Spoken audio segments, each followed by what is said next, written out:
그 워렌 버핏과 함께하는 점심 식사 뭐 이런 이야기들을 뭐 기사나 책으로 아마 보신 적이 있으실 텐데요. 그 2000년으로 기억을 합니다. 이 미국의 투자가 워렌 버핏이 굉장히 그 특이한 그 아이디어를 냈는데요. 이제 자기와 함께 점심 식사를 할 수 있는 특권을 경매에 붙인 겁니다.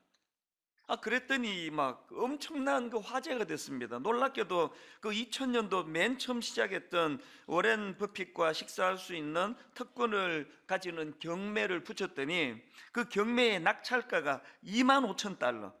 우리 돈으로 약 3천만 원 가까운 돈에 이게 낙찰이 된 겁니다. 아니, 어느 정신 나간 사람이 그 밥 한 끼 먹는데 3천만 원이라는 돈을 투자했나? 이런 그 화제가 일어난 그 일이었는데요. 그리고 이제 2000년도부터 매년마다 이제 워렌 버핏과의 점심 식사를 위한 이 경매가 이제 낙찰에 붙여졌는데 점점 이 낙찰가가 올라가는 겁니다. 그 제가 이 설교를 준비하면서 궁금해서 인터넷 검색을 해보니까요. 올해 2019년도에 이런 기사가 떴더라고요. 올해는요, 그 낙찰가가 무려 456만 달러. 우리 돈으로 54억 원의 낙찰을 받았다는 기사를 봤습니다. 뭐 분당 우리 교회 성도님들은 뭐 스케일이 얼마나 크신지 밥 한 끼 54억 냈다 그래도 뭐 웃고만은 여러분의 스케일이 놀랄 뿐이에요. 이건 뭐 이게 이 밥 한 끼 먹는데 54억 원을 내고 식사를 한다. 이것도 정말 그 뭐 우리 머리로는 이해가 잘 안 되는데요. 제가 더 놀란 게 뭐냐 하면은 이 워렌 버핏과 함께하는 점심 식사라는 그 책의 그 소개글을 보니까 더 놀라운 내용이 있었습니다. 그 자리에는 오마하의 현인 워렌 버핏의 삶의 철학과 투자 철학이 조촐한 식사와 함께 제공된다. 그리고 그 다음 제가 놀란 게 그 다음이에요. 약 3시간에 걸쳐 워렌 버핏과 점심 식사를 했던 사람들은 아무도 자신이 낸 점심값을 아까워하지 않는다. 이 올해를 예로 들어 설명을 하자면 밥 한 끼 먹겠다고 54억 원을 투자했는데 이 지혜로운 워렌 버핏과 한 3시간 대화를 나누고 났더니 그 돈이 하나도 안 아깝더라. 글쎄 저는 뭐 이런 글들을 읽으면서요, 그 워렌 버핏뿐만이 아니고 그 한 분야의 대가를 만난다는 것이 가지는 의미가 우리 생각을 뛰어넘는 이 어마어마한 일이라는 것입니다. 제가 분당 우리 교회 담임 목사로서 누리는 혜택 중에 하나가, 그래서 저는 마음만 먹으면 각 분야의 전문가들을 만날 수 있는 그런 특권을 저는 너무 감사하게 생각하거든요. 어떨 땐 제가 연락을 해서 좀 만나고 싶다고 해서 찾아가기도 하고, 어떨 때는 또 그런 분들이 오시기도 하는데요. 제가 그런 한 분야의 전문가 대가라는 분들하고 대화할 때는 저는 최대한 말을 아낍니다. 그 아까운 시간을 그 쓸데없이 내가 말해가지고 그 시간을 허비할 이유가 없지 않습니까? 할 수 있는 대로 저는 말을 아끼고 그 대신에 많은 질문을 생각해서 막 계속 질문을 던집니다. 저는 청년의 나이인 제 아들과 딸을 위시해서 오늘 우리 교회 수많은 청년들에게 항상 그런 권면을 해요. 젊은 시절에 할 수 있는 대로 그 분야의 전문가, 그 분야의 대가라는 사람을 찾아서 만나라. 그런 전문가와 1시간 대화가 네 인생을 바꾸어 놓을지도 모른다. 이게 워렌 버핏과의 점심 식사가 주는 그 굉장히 중요한 교훈인데요. 근데 문제는 워렌 버핏을 만나고 싶은데 우리는 54억 원이 없습니다. 그 어떻게 해야 되죠? 비결을 제가 가르쳐 드릴게요. 간단한 비결이 있습니다. 54억 원을 모으지 않아도요, 워렌 버핏이라는 그 대가의 생각과 철학과 정신을 다 전수받을 수 있는데 그분이 쓴 책을 읽는 거예요. 한 돈만 원 혹은 뭐 한 1, 2만 원만 투자하면 되는 거거든요. 막 직접 안 만나도요, 그분이 쓴 책을 몇 권만 읽어보면은 그 정신이 다 녹아있는 게 책이에요. 이런 점에서 저는 청년주의를 맞은 오늘 우리 청년들에게 내가 정말 눈물로 호소하고 싶습니다. 오늘 이 시대 청년들이 당하는 유혹이 막 성적인 유혹 이런 게 엄청나지만 저는 가장 무서운 유혹이 스마트폰의 유혹이라 생각합니다. 우리 아이들 손에 들려있는 이 스마트폰이 영상을 제공하는 거에서 막 크기도 점점 커지고 이제는 막 펼치기까지 하는데 저는 이게 우리 아이들을 다 죽이는 거라 생각해요. 저는 제가 1961년생인 것이 너무나 감사해요. 우리 자랄 때는 그런 거 없었거든요. 핸드폰이 어디 있습니까? 인터넷이 어디 있습니까? 영상이라고는 삼류 극장에 가가지고 뭐 한 몇 달에 한 번 영화 보고 오는 거 외에는, 그리고 흑백 TV 보는 거 말고는 영상이 없었습니다. 그 책을 읽었죠, 책을. 우리 시대 때는요, 책 안 읽으면 인간 추교도 안 들어갔습니다. 좀 과장하면. 그래서 우리 그 다 기억하실 거예요, 제 또래 분들은. 그 미팅하러 여학생 만나러 가면서도 헤르만해서 책을 끼고 갔습니다. 그때 웃기잖아요. 보면은 하나도 안 읽었는데. 그때는 책을 읽어야 이게 교양인이고, 책을 읽어야 사람 구실한다는 생각이 너무나 강했던 그 시대를 저는 살았기 때문에 너무 감사하게 생각합니다. 지금 우리 아이들은요, 책 읽을 겨를이 없어요. 예전에는 전철 타보면은 열에 한 두세 명은 책을 읽고 있었는데요, 하다못해 스포츠 신문이라도 읽고 있었는데, 지금은 다 스마트폰. 그래 내가 도대체 얘들은 뭘 그렇게 열심히 해서 보나 그러고 들어가 보면 다 드라마예요. 영화, 아니면 이제 스포츠.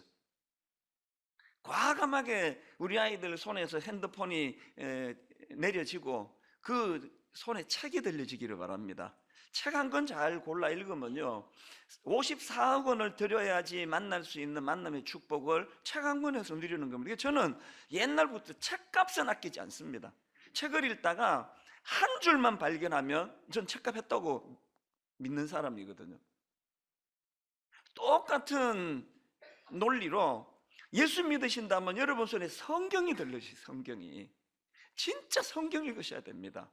오해하시는 게요, 이 성경이 뭐 십자가와 구원의 도리의 책이라고 말씀하시는 건 맞는 이야기지만 그것만 있는 게 아닙니다. 성경은요, 죽어서 천국 가는데 도움을 얻는 내용도 있지만, 성경은 이 혼란한 시대에, 오늘 이 시대를 살아가는 우리 시대의 삶의 지침이 담겨있는, 우리 시대를 잘 살 수 있도록 지혜를 가져다 주는 책이 성경입니다. 늘 제가 강조하고 또 자랑하는 거지만요, 저희 어머니는 시골의 초등학교밖에 나오지 않은 분이세요. 그러나 성경을 거의 수백 독이 뭡니까? 아마 천 몇백 독을 했을 거예요. 그리고 이 성경을 읽다가 안 되시니까 연세 드셔가지고 쓰기 시작하셨는데, 연세 드셔서 쓰기 시작한 게 창세기부터 요한계시록까지 11번을 썼습니다. 계속 읽고 계속 쓰고, 로마서는 통째로 다 외워버리시고. 그러니까요, 교육학 박사님 이상으로 그렇게 저희들을 키우셨다는 게 요즘 시간이 갈수록 제가 머리가 숙여지는 거거든요. 성경은요, 영적인 내용도 다루고 있지만 이 땅을 살아가는데 지혜 없는 우리에게 지혜를 주는 말씀이에요. 저는 우리 청년들 손에 정말 성경이 들려지기를 바랍니다. 오늘 본문의 말씀도 마찬가지입니다. 저는 목사로서 특권이요, 여러분들보다도 본문을 한 두석 주, 많을 때는 한두 달 전에 택하지 않습니까? 그러면 그 본문을 집중적으로 묵상하거든요. 새벽마다 읽거든요. 이게 오늘 저를 얼마나 윤택하게 만드는지 모릅니다. 원래 저는 지혜가 없는 사람인데요, 점점 그 지혜가 생겨나는 게 느껴집니다. 저는 원래가 굉장히 성격이 급하고 다혈질이고 욱하는 성격이 있어가지고 많이 미숙한 사람인데, 어느 순간에 욱하는 게 점점 없어지는 게 느껴지는, 그 모든 게 다 세상을 살아가는 지혜인 성경에서 나오는 거거든요. 오늘도 우리 청년들을 위해서 무슨 말씀으로 권면할까 하다가 이제 오늘 본문 디모데후서 2장 22절을 그렇게 발견하고 이 구절을 계속 묵상을 하는 가운데 지난 한 주 내내 얼마나 저한테 윤택한 그런 은혜가 넘쳤는지 모릅니다. 오늘 우리 청년주의를 맞은 이 시간에 우리 청년들에게 디모데후서 2장 22절 말씀을 정말 선물로 다 드리고 싶어요. 이걸 다 이렇게 예쁜 판에 새겨서 나눠주고 싶습니다. 청년의 때 보니까 이게 두 가지를 강조하는데, 하나는 피하고 하나는 따라야 된다. 자, 디모데후서 2장 22절을 보십시오. 또한 너는 청년의 정욕을 피하고, 그 젊음의 때에 피해야 될 게 하나 있습니다. 그 다음에 또 보니까 주를 깨끗한 마음으로 부르는 자들과 함께 의와 믿음과 사랑과 평을 따르라. 피해야 될 게 있고 따라야 될 게 있고, 이 말씀을 이제 좀 오늘 나누고 싶은데요. 자, 첫 번째로 피해야 할 게 하나 있대네요. 그게 뭐냐? 청년의 정욕을 피하라는 겁니다. LAB 그 주석이라는 책이 있는데 그 책에 보니까요, 이 정욕이라는 게 이 성적인 정욕만을 말하는 게 아니더라고요. 여기 나오는 청년의 정욕을 이렇게 설명합니다. 여기 나오는 청년의 정욕이란 성적인 것뿐만 아니라 젊은이들에게 특징적으로 보이는 나머지 다른 정열들도 해당된다. 그러면서 이제 이런 항목들을 쭉 열거합니다. 조바심, 논쟁적인 태도, 편애, 이기주의, 관용을 베푸지 않음, 이런 것들이 다 청년의 정욕의 카테고리에 들어있다는 거예요. 이 관용을 베풀지 않는 이 시대는 젊은 시대부터 이 청년의 정욕을 피하는 일을 우리가 게을리 했기 때문에 나이가 들어서도 관용이 없는 나라가 돼버린 거 아닙니까? 이게 청년의 정욕이라는 겁니다. 이게 우리 피해야 되는 거라는 거예요. 존 스토트 목사님의 책에서도 또 비슷한 설명을 하는 걸 봤는데요. 내용을 들어보세요. 이것이 성적 욕구에 대한 언급으로만 이해되어야 할 것이 아니라 자기 주장이나 방종, 이기적인 야망, 완고한 고집, 오만, 그리고 그 다음에 이제 이것들을 다 통틀어서 한마디로 마음에 확 꽂히는 게 있었습니다. 뭐가 청년의 정욕이냐? 청년 시절의 모든 제멋대로의 충동들, 모든 제멋대로의 충동들, 이게 청년의 정욕이라는 겁니다. 여러분 그 사무엘하 11장에 보면은 모든 제멋대로의 충동들을 제어하지 못해 가지고 부끄러운 수치의 자리에 빠진 인물이 바로 다윗 왕 아닙니까? 오늘 본문에서 너는 청년의 정욕을 피하고 할 때 이 피하다라는 단어는요, 도망하다, 탈출하다라는 아주 적극적인 의미예요. 모든 너는 청년의 정욕을 피하고가 머릿속으로 그냥 뭐 피하는 게 좋을 텐데 이게 아니에요. 도망가는 거예요. 그 자리를 탈출하는 거예요. 사무엘하 11장에서의 그 다윗 왕이 이걸 놓쳐서 너무 부끄러운 수치의 자리에 오점을 남기게 된 거 아닙니까? 사무엘하 11장의 내용 여러분 다 아시죠? 어느 날 다윗이 옥상을 어실렁어실렁 거닐다가 목욕하는 여자를 보고 성적인 충동이 생겨가지고 그 유부녀를 그냥 임신을 시키고 또 그 남편을 음모로 꾸며 죽이고 이런 일생에 지워지지 않은 오점을 남기는 그런 부끄러운 기록이 사무엘하 11장에 있는데요. 제가 갖고 있는 성경은 이제 이런 대목대목마다 이제 그 의미를 부여해주는 좀 값이 나가는 성경입니다. 그 이 성경에 제가 가진 성경에서 이제 이 다윗의 사건을 짧게요. 왜 그가 이런 부끄러운 자리에 빠졌나 그걸 세 가지로 분석한 걸 제가 읽었습니다. 다윗이 왜 넘어졌냐 하니까요. 첫째, 있어야 할 자리에 있지 않아서 그렇다는 겁니다.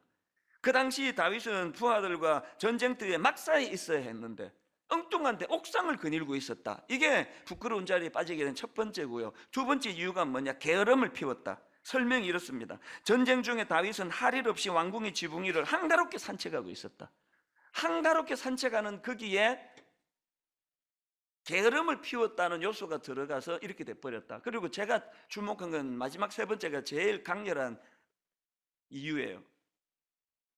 왜 그가 성적인 죄에 빠지게 되었나? 유혹의 자리에 계속 머물러 있었기 때문이라는 겁니다. 여인이 목욕하는 모습이 보이는 장소에 계속 서서 바라보고 있었다. 이게 오늘 제가 말씀드렸던 본문 22절에서 권면하는 너는 청년의 정욕을 피하다라는 단어가 뭐라 그랬죠? 도망하다예요. 탈출하다예요. 옥상에서 의도하지 않았지만 어떤 여성의 목욕하는 것을 봤습니다. 남자들은 대부분이 시각이 약한 존재예요. 그러면 어떻게 해야 돼요? 탈출을 해야죠. 옥상을 빨리 벗어나야죠. 그 생각이 자기를 사로잡지 못하도록 빨리 벗어나서 그렇게 하고 자기도 목욕하고 잠자리 들어갔으면 얼마나 좋았겠습니까? 이 경고의 말씀이 해당되는 분이 많으실걸요? 지금 탈출해야 되는데 아직 다행히 지금 덫에 걸리지는 않은 상태인데 이게 지금 그 위험에 왔다 갔다 하는 분들이 이 자리에 계시다면요, 하나님이 여러분을 사랑하셔서 주시는 말씀으로 받으셔야 돼요. 벗어나야 돼요. 도망가야 돼요. 탈출해야 됩니다. 이렇게 다윗 왕이 유혹의 자리에 계속 머물러 있어서 망하게 된 케이스라면요, 이런 점에서 존경하는 인물은 요셉이에요. 요셉도 똑같이 이 여성의 유혹을 받는데요, 사실은 다윗은 자기가 자초한 겁니다. 자기가 본능에 걸려서 스스로 스스로 자초한 거지만 여기에 비해서 요셉은 훨씬 그 주인집 안방 마님이니까 권력으로도 다가갔을 것이고요, 힘으로도 다가갔을 거고, 그 여성의 아름다움으로 유혹을 했을 거고요. 그 유혹을 요셉이 어떻게 이겨냅니까? 창세기 39장 10절부터 보십시오. 그 배경을, 여인이 날마다 요셉에게 청하였으나 요셉이 듣지 아니하여 동침하지 아니할 뿐더러 함께 있지도 아니하니라. 그러할 때에 요셉이 그의 일을 하러 그 집에 들어갔더니 그 집 사람들은 하나도 거기에 없었더라. 그 여인이 그의 옷을 잡고 이르되 나와 동침하자. 그 다음 보세요. 그랬더니 그러나 요셉이 자기의 옷을 그 여인의 손에 버려두고 밖으로 나가매. 오늘 본문에서 청년들에게 권하는 도망가라, 그 자리 피해라, 이 요셉이 딱 이게 모범 답안으로 보여준 거 아닙니까? 요셉이요, 자기는 거룩하다고, 난 이런 유혹에 안 넘어가, 나는 하나님의 아들이야, 그러면서 막 그날 뭐 그 아줌마를 붙들고, 아줌마 정신 차리세요. 뭐 훈계하고 이런 거 없었습니다. 막 거의 막 그냥 막 혼비백산이 돼가지고 막 옷을 벗기니까 옷을 막 그냥 벗겨 두고라도 도망가는 거예요. 이게 요셉이 보여주는 모범 답안이에요. 그럼 뭐 훈계하려 그러지도 말고요, 관여도 하지 말고요, 얼씬만 하면 아예 피해버리는 거예요. 도망가는 거예요. 예전에 제가 한번 이 이야기를 들려드린 적이 있는데 뭐 기억하실지 모르겠습니다. 뭐 기억 거의 못하시리라고 저는 생각하는데요, 그 어떤 이야기였냐 하면, 어느 수도사가 이제 막 계속 단조로운 생활이 너무 지루해져 가지고 이제 막 이제 자꾸 충동이 느껴진 거예요. 그래서 몰래 수도원을 빠져나가 가지고 그 음란한 공연이 벌어지는 극장으로 간 겁니다. 극장에 가가지고 앉아 있으니까 막 상상을 초월하는 음란하고 저질스럽고 야한 이 공연이 펼쳐지는 거예요. 그래서 막 이 순진한 수도사가 너무 놀라가지고 막 계속 사탄아 물러가라, 사탄아 물러가라 막 계속 그렇게 선포하면서 공연을 보고 있으니까 사탄이 열받아가지고 여기는 내 구역인데 네가 가야지 왜 나보고 가라 그러느냐고. 그 밥도 처음 듣는 것처럼 웃잖아요. 난 여러분이 너무 좋아요. 이게 오늘 우리 청년들에게 권하는 피하고예요. 그 음란한 자리에서 사탄은 물러가라 그럴 필요 없습니다. 자기가 도망가면 돼요. 그 자리를 떠나면 되거든요.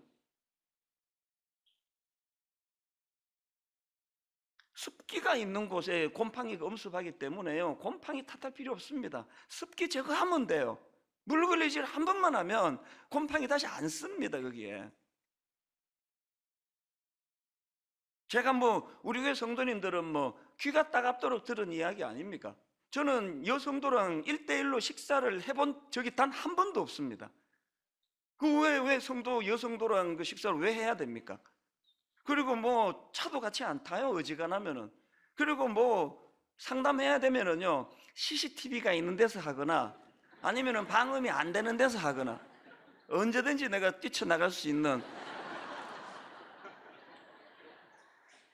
이건 농담이고요.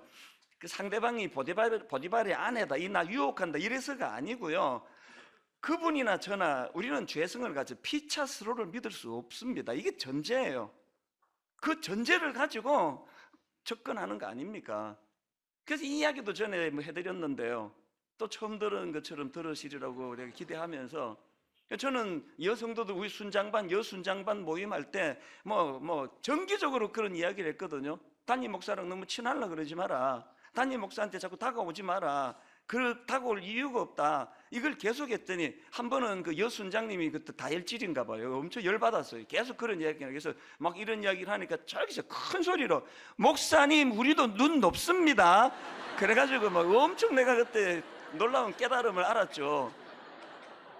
이미 주께서 내 외모를 통해 예방 조치를 다 해두셨는데 내가 이게 필요 없이 너무 과민하게 이렇게 애를 썼구나. 그리고 내 실험을 해보니까 주님의 예방 조치가 확실해요. 모든 여성도들이 우리 눈 높습니다 그래가지고 요새 좀 방심하고 있는데요, 꺼진 불도 다시 보자예요. 꺼진 불도, 그게 오늘 본문에서 말하는 피하고예요. 피하고. 요셉에게 배우셔야 돼요. 거두절미하고 뭐 설득 논리 없습니다. 피하는 거예요. 오늘 여러분 이 말씀을 통해 청년들 뿐만이 아니고 자기 아내 외에 어떤 직장에서, 심지어는 교회 안에서도 위험해. 교회 안에서도 성가대, 저렇게 선남 선녀가 아름다운 목소리로 계속 화음 내면서 노래하다 보면은 거기에 또 그 상대방에게 사단이 또 공격할 위험이 있기 때문에 성가 연습 끝나면 총알같이 집으로 가세요. 가을에 야외 예배 뭐 이런 거 그냥 각자 집에서 드리세요. 예배. 저희 교회는요, 이제 올 연말부터 중고등부, 대학부, 청년부 전 부서에 이제 매 연말마다 강조하기로 했습니다. 분당 우리 교회 내에 성추행 피해자 신고센터를 만들 예정이에요. 교회라고 방심하면 안 됩니다. 조금이라도 자기 선배가, 주일학교 선생님이, 심지어는 교역자가 이상하게 내게 말을 했습니다 하면 바로바로 연락을 하라고. 조심하는 수밖에 없습니다. 이게 우리가 수치의 자리에 빠지는 것을 막는 길이라는 이야기예요. 이게 오늘 첫 번째로 오는 본문이 젊은 시절부터 우리가 피해야 되는 것이 있다는 그의 의미고요. 그런가 하면 두 번째로 따라야 할 게 있대요. 의와 믿음과 사랑과 화평을 따라야 된대요. 본문 22절 다시 보십시오. 또한 너는 청년의 정욕을 피하고 주를 깨끗한 마음으로 부르는 자들과 함께 의와 믿음과 사랑과 화평을 따르라. 찰스 스윈돌 목사님이 쓴 책에 보니까 이 부분을 깔끔하게 정리한 글을 제가 봤는데요, 여기 나오는 의는 이렇게 설명합니다. 바깥을 향하여 다른 사람들을 공평하게 대하는 것이다. 이게 여기 나오는 의고요. 믿음은 뭐냐? 믿음은 위를 향하여 하나님을 신뢰하는 것이다. 또 사랑이 뭐냐? 사랑은 다른 사람들이 가장 잘 되기를 구하며 그들에게 은혜를 베푸는 것이다. 화평은 뭐냐? 화평은 위에 계신 하나님과 교제하며 그 안에서 안식할 때 누리는 내면의 평안, 이게 화평이라는 겁니다. 이런 관점으로 보니까 의와 믿음과 사랑과 화평은 신앙의 균형이에요. 전방위적으로 이런 것들을 어떻게 하라고요? 따라야 되네. 따라야 되네. 여기서 제가 강조하는 건 따르라예요. 또한 너는 청년의 정욕을 피하고 주를 깨끗한 마음으로 부르는 자들과 함께 의와 믿음과 사랑과 화평을 따르라. 여기 나오는 이 따르라는 단어는요, 이 공격적으로 쫓을 때 사용하는 단어예요. 제가 앞에서 피하다라는 단어가 도망하다, 탈출하다라는 그 강렬한 그 의미를 담은 단어라고 말씀드렸는데, 여기 나온 따르다도 마찬가지예요. 팔짱 끼고 앉아가지고 하면 좋지 이 정도는 이 단어가 아니에요. 여기 나오는 따르다라는 단어의 이미지를 제가 조금 도움을 드리자면요, 이 단어의 이미지는 이런 거예요. 사냥개가 먹잇감을 발견하고 전력 질주하는 상태, 이 이미지가 여기서 말하는 따르다예요. 여러분, 우리가 음란하고 악한 것들을 막으려고 전심을 다해서 도망가는 것도 열정이 필요하지만요, 선한 것을 추구할 때 더 열정적으로 그것을 사냥개가 먹잇감을 향해 돌진하는 그 열정으로 따라야 된다는 겁니다. 그 스포츠 중계 같은 거 듣다가 보면은 해설가들이 이런 얘기하는 거 보셨죠? 최상의 공격이 최상의 방어입니다. 계속 그냥 여성도 만나면 경계해야지, 여성도랑 식사 안 해야지, 여성도랑은 CCTV 있는 데만 얘기해야지, 이런 걸로만 방어가 되는 게 아니에요. 그런 해서는 안 되는 것에 대한 방어보다 더 중요한 건 적극적인 거룩을 향하여 열정을 가지고 해야 되는 일들을 따르는 거예요. 달려가는 거예요. 제가 이거 농담한다고 이제 그런 이야기들을 종종 옛날에 했는데요, 내 남은 목회에 꿈이 하나 있습니다. 저를 위해 기도해 주세요. 내 꿈은 PD 수첩에 안 나가는 겁니다. 이런 우스갯소리로 그런 이야기를 많이 했지만요, 요새는 그런 이야기 안 하는 게 좋겠다는 생각을 해요. 만약에 내 남은 목회의 꿈이 그저 못된 짓 해가지고 PD 수첩에 안 나가는 그 정도라면 지금 목회를 그만두는 게 나아요. 아니, 어떻게 이 놀라운 분당 우리 담임 목사로 하나님이 세워주셨는데 기껏 내 꿈이 죄 안 짓는 게 꿈이다, 그럼 목회 그만두는 게 나아요. 죄 안 짓는 게 꿈이 됐으면 안 되고요, 그건 결과여야 돼요. 이 교회 담임 목사로서 하나님이 제게 명하신 놀라운 사명을, 그리고 하나님이 내게 원하시는 의와 믿음과 사랑과 화평을 마치 사냥개가 먹잇감을 발견하고 돌진하듯이 그렇게 집중적으로 달려가게 될 때 이런 유혹은 저절로 없어지는, 저절로. 여러분 죄 안 지으려고 애쓰시기 바랍니다만 더 중요한 건 거룩을 향한 열망, 하나님이 우리에게 원하시는 사명을 향한 열망, 꿈을 가지고 사냥개가 먹잇감을 돌진하듯이 여러분 인생에 하나님 주신 거룩을 향한 그런 열망을 회복하시기를 바랍니다. 그래서 제가 오늘 청년주의를 맞이해서 이 본문을 가지고 두 가지 이제 회복을 위한 권면의 말씀을 드리기 원하는데요. 첫 번째가 방금 말씀드렸듯이 거룩을 향한 열망을 회복해야 합니다. 거룩을 향한 열망. 그 앞에 나오는 디모데후서 2장 20절을 보십시오. 큰 집에는 금그릇과 은그릇뿐 아니라 나무그릇과 질그릇도 있어 귀하게 쓰는 것도 있고 천하게 쓰는 것도 있나니 그러므로 누구든지 이런 것에서 자기를 깨끗하게 하면 귀히 쓰는 그릇이 되어 거룩하고 주인의 쓰심에 합당하며 모든 선한 일에 준비함이 되리라. 여기 나오는 금그릇 은그릇에 대한 의미를 여러 갈래로 설명을 할 수 있는데요. 그러나 저는 한 가지 확실한 거 알아요. 이 말씀에서 깨닫는 게 뭐냐? 하나님 나라의 가치 기준과 이 세상 나라의 가치 기준이 다르다는 거예요. 하나님 나라에서는 화려한 거, 교회로 치면 사람 많이 모인 거, 부자, 이런 것들이 굉장히 성공한 것처럼 가치를 부여하지만 하나님께서는 그런 기준이 아니라 거룩이에요. 거룩. 깨끗한 그릇을 나는 기뻐 사용하신다. 그래서 하나님 나라는 그러므로 누구든지 이런 것에서 자기를 깨끗하게 하면 귀히 쓰는 그릇이 되어 거룩하고 주인의 쓰심에 합당하며 모든 선한 일에 준비함이 되리라. 여러분, 하나님 나라에서 큰 그릇 되기 원하십니까? 거룩을 열망하시기를 주님 이름으로 축복합니다.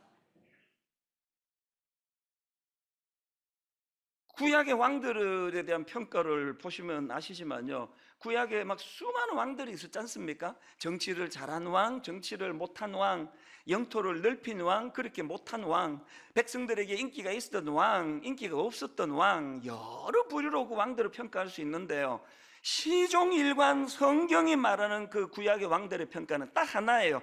여호와 보시기에 선을 행하여예요. 저 압니다. 제가 죽어 하나님 나라 하나님 앞에 서면은요, 하나님께서 딱 하나 물으실 거라는 거 알아요. 너희 교회 몇 명이나 모였니? 이런 거 안 물으세요. 하나님이 제게 물으실 큰 카테고리로 질문은 하나라고 생각합니다.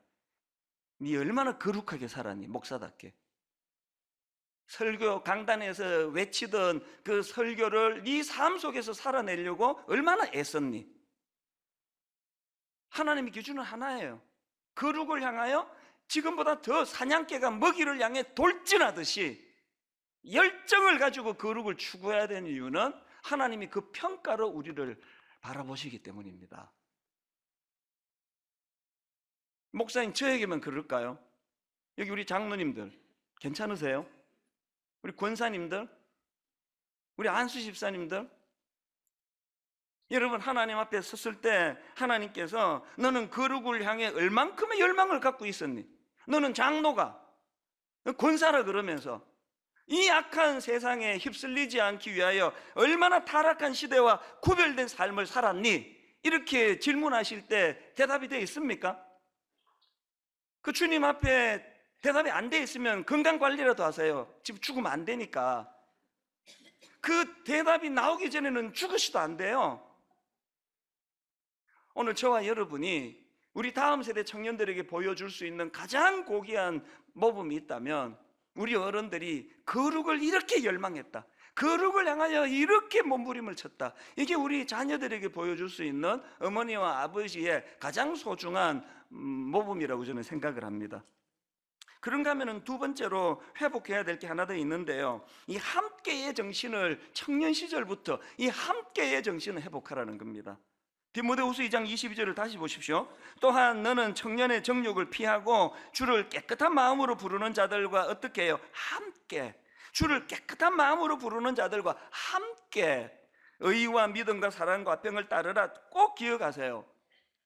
기독교 공동체는 함께의 정신이에요. 나 혼자 쉬는 생활 아닙니다. 함께.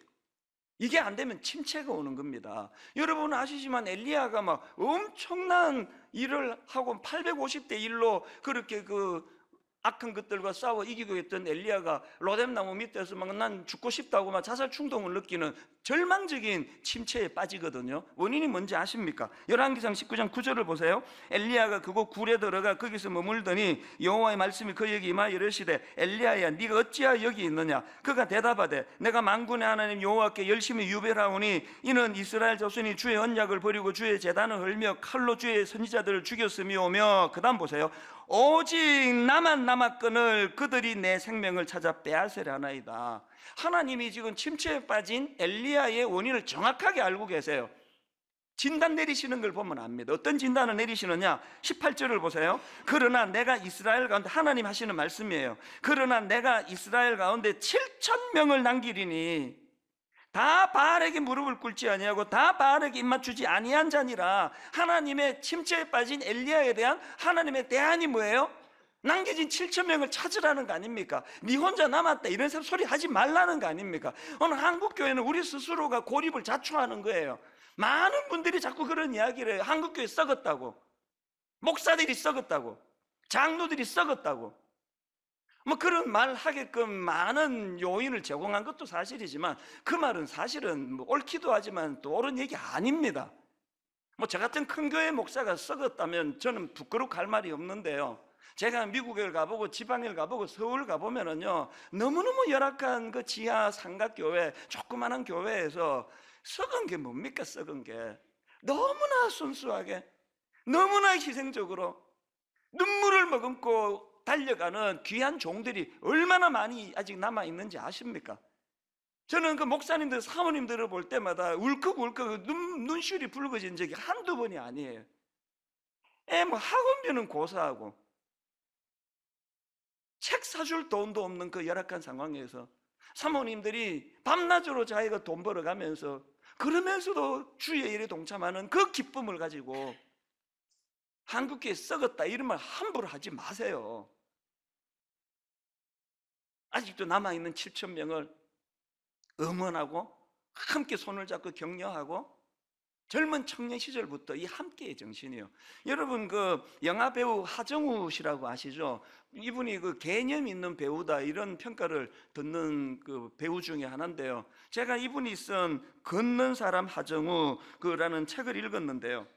그 책에 보니까 이 하정우 씨는 막 걷는 걸 엄청 좋아한대요.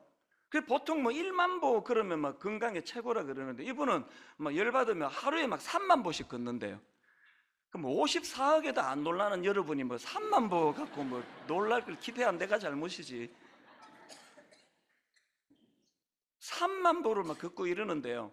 이분이 이제 그 동료 연예인들 한 열 몇 명, 17명인가 더불어 가지고 국토 그 횡단을 한 적이 있었답니다. 국토 대장정, 놀랍게도요, 서울에서 우리나라 땅끝이라는 해남까지 577km를 이제 걸어가지고 이제 국토 대장정을 갔는데, 그 하정우 씨가 막 이제 막 너무 기대감을 가지고요, 그 긴 시간 막 발이 부러터도록 이제 서울에서 해남까지 걷고 나면 막 엄청난 성취감이 생기고 막 회복이 일어나고 도전이 있고 막 그런 기대감을 가지고 이제 걸었대요, 국토대장정. 그래서 그 먼 해남 끝까지 갔는데 오히려 이분이요, 그 국토대장정을 하고 침체에 빠졌어요. 너무 아무 일도 안 일어나는 거예요. 그렇게 고생해가지고 해남 꿈에도 그리던 목적지 왔는데 아무런 일도 안 일어나는 겁니다. 그 글 내용을 좀 읽어드릴게요. 그랬는데 점점점 그 앞에 이제 막 이런 기대를 가지고 막 계속 내가 피곤한데도 내달렸는데, 그랬는데 점점점 수많은 소동과 사건 끝에 국토대장정을 마치고 뒤풀이를 하던 날, 이상하게도 나는 그저 무기력하고 허무했다. 그냥 그 여정이 너무나 피곤하게 느껴질 뿐이다. 주변 사람들은 막 통돼지 바비큐 하고 막 파티 열고 거기에 또 이게 자기가 주동했으니까 초대를 받아가지고 이러는데 하나도 기쁘지 않더래요. 그래가지고요 막 도저히 안 돼가지고 점점 그 뒤풀이 하는데 의기소침해가지고 중간에 도망치도 혼자 집으로 도망가 버렸대요. 너무 허탈해가지고. 이 끝이 이거였나? 아무것도 없는데 이걸 위해 내가 이렇게 고생했나? 그랬는데 여러분, 그 다음 글을 한번 읽어드릴게요. 그 후 며칠간 꼬박 앓듯이 잤다. 밖에 나가지도 않고 태아처럼 웅크린 채 계속 잤다. 그런데 이상하게도 꿈인 듯 생시인 듯 자꾸만 길 위에서 일어난 일들이 눈앞에 보였다. 내가 걸었던 길, 동행한 사람들의 표정이 하나하나 떠올랐다. 종일 걸었던 어느 하루, 산뜻한 아침 공기, 내 등을 달궈주던 햇살부터 걸은 뒤 느꼈던 기분과 감정까지 생생히 되살아났다. 시간이 지날수록 그 기억들은 희미해지기는커녕 쏟아질 듯이 내게 달려들었다. 이분이 깨달은 게 뭐예요? 초점이 잘못됐다는 거예요. 과정의 고생은 다 생략하고 무조건 끝에 가면은 의미가 있을 것이다 그랬는데, 이분이 깨달은 게 뭐냐? 그게 아니더라는 거예요. 끝에 뭐가 있는 게 아니라 과정이 이게 행복한 거였구나. 그걸 자기 회복시켜 줬다는 거예요. 그 다음에 마지막으로 한번 들어보세요. 길 끝엔 아무것도 없었지만 길 위에서 우리가 쌓은 추억과 순간들은 내 몸과 마음에 달라붙어 일상까지 따라와 있었다. 그제야 깨달았다. 내가 길 끝에서 허무함을 느낀 건 어쩌면 당연한 것이라고. 걷기가 주는 선물은 길 끝에서 갑자기 주어지는 거창한 것이 아니었다. 나는 길 위에 매 순간이 좋았고 그 길 위에서 자주 웃었다. 여러분, 저는 이번에 책을 읽으면 영적인 원리도 똑같다고 생각합니다. 우리는 길끝이 허무하지 않아요. 우리는 길끝이 진짜 기쁨이고 소망이에요. 그럼에도 불구하고 공통점이 뭐예요? 하나님은 길끝만 소망하며 희생하며 예수 믿기를 원하지 않으세요. 만약에 그게 하나님의 뜻이라면요, 내가 예수 믿는 순간 바로 휴가 뿅, 그리고 천국 바로 보내주실 거예요. 예수 믿어도 왜 우리가 휴가 안 합니까? 하나님이 원하시는 건 과정의 즐거움이에요. 예수 믿고 난 다음에 만났던 그 사람과의 소중함, 예수 믿고 난 다음에 내가 겪었던 그 아픔을 주변 사람들이 어떻게 어루만져서 극복을 하게 되었는가, 그 과정의 즐거움. 서울에서 해남까지 가는 과정에서 너무너무 반가운 사람을 만나고 해맑은 미소를 띠는 사람을 만나고 이것들이 다시 머릿속에서 되살려지니까 치유가 일어나더라. 결론은 맺습니다. 우리 기성세대가 젊은 우리 청년들에게 해줘야 되는 건 이 만남의 축복이에요. 아직 젊어 주님 만나고 막 믿음이 깊고 그런 상황이 아니라 하더라도 분당 우리 교회 가면 너무너무 예수 잘 믿는 아름다운 어른들이 많이 계셔. 이거 우리 젊은 세대에게 오늘부터 이 꿈을 가지고, 이 목표를 가지고, 디모데후서 2장 22절 읽고 말씀을 마무리하겠습니다. 또한 너는 청년의 정욕을 피하고 주를 깨끗한 마음으로 부르는 자들과 함께 의와 믿음과 사랑과 평을 따르라.